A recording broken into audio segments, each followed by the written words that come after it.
Alo, kurmetli asılcanlar. Kızlarım benim. Jastağım var, gönlerim var. Aman sağsınlar mı? Gele жатқан жаңа жылдарыңмен құттықтаймын.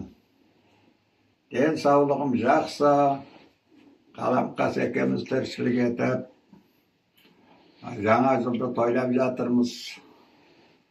Балалардың бәрі өз үйінде тойлап ертең келеді. Барлық ұрпақ баладарға, жолдастарыңа, мен танитын туған туыстарға бәріне сәлем айтыңдар. Барлықтарың аман сау жүріп, сендерге Алланың нұры жаусын. Келер жылқы жылы құт болсын. Балаларымыздың дені сау болсын. Өздерің де аман сау болыңдар. Бай болыңдар, бақытты болыңдар. Жылдан жылға амандықпен кезіге берейік.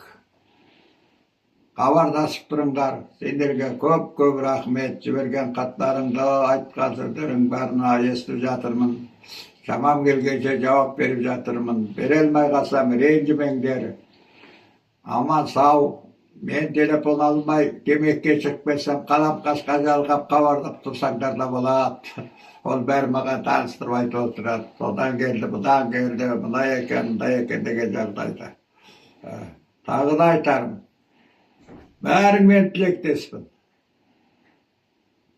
Біздің қайын жұртта жалпы ағайын туыстардың ішінде 96, одан да көп жасаған адамдар бар. 100 асқан апаларымыз да болған. Сол жасаған қариялардың жасын берсін сендерге. Мықты болыңдар, қайталап тілеймін, бақытты, бай болыңдар. Айтқаныңыз келсін. Міне кеттік. Жаңа жылдың